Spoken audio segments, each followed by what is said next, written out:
kumain kasama si Elisha at yung mag-ina. Amen. So, sabi diyan, the jar of flour was not spent, neither did the jug of oil become empty according to the word of the Lord that He spoke by Elijah. So, nangyari nga yung promise ng ating Panginoon sa kanya. Hindi talaga nawalan ng arena at saka yung oil. At tuloy-tuloy talaga. So, sabi diyan, after this, the son of woman, the mistress of the house, became ill. And his illness was so severe that there was no breath left in him. So, hindi nagtagal, nagkasakit tuloy yung anak ng balo at hindi nang malubha at ngayon ay anong nangyari?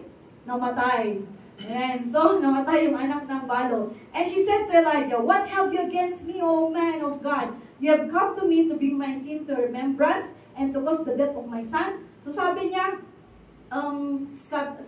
sabi ng balo kay Elijah, anong ikinagagalit mo lingkod ng Diyos? Naparito ka ba para sumbatan ako sa mga kasalanan? Paalala mo yung kasalanan at patay ng aking anak, sabi niya.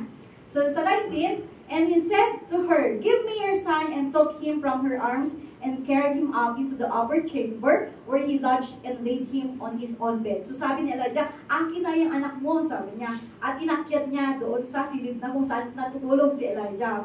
Amen. So, sabi niya, and he cried to the Lord, "O Lord my God, have you brought calamity even upon the widow with whom I sojourned by killing her son?" Sabi niya. So dumalangin si Elijah sa Panginoon. Amen? So sabi niya, ito pa ba ang igaganti mo, Panginoon, sa babaeng nagpatuloy sa akin at nagbigay ng pagkain at mainom sa akin?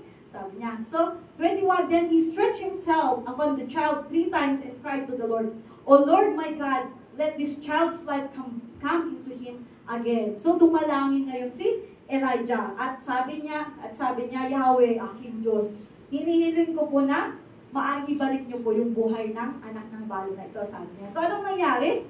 Amen? So 22, and the Lord listened to the voice Elijah, and the life of the child came into him again, and he revived. So anong nangyari? Dininig ng ating Panginoon ang dasal ni Elijah at bumalik yung buhay ng bata. Amen? So 23, and Elijah took the child and brought him down from the upper chamber into the house and delivered him to his mother. And Elijah said, "See, your son lives," sabi niya. So ibinigay na yung anak niya. Ito na yung anak mo, buhay siya, sabi niya. And the woman said, "Now I know that you are a man, and the word of God, man of God, and that the word of the Lord in your mouth is truth," sabi niya. So yun ang tugon ng babae. Ngayon, kung napatunayan, kayo nga ay lingkod ng Diyos at pawang katotohanan ang sinabi niyo sa ngalan ni Yahweh. Amen. So, ang tanong, paano ba natin mapapatunayan na tayo talaga ay lingkod ng ating Panginoon? Amen. So, tayo po ba ay Ashley, yung sarabing Ashley ba tayo na lingkod ng ating Panginoon? Amen. So, sa mga pangyayari sa buhay natin, bilang believers ng ating Panginoon, amen, dapat tayo ay totoong lingkod ng ating Panginoon. Kailangan yung ating pananampalataya ay active. Amen? Kasi faith without action is dead. So dapat may patunay talaga na tayo ay lingkod ng ating Panginoon. Amen?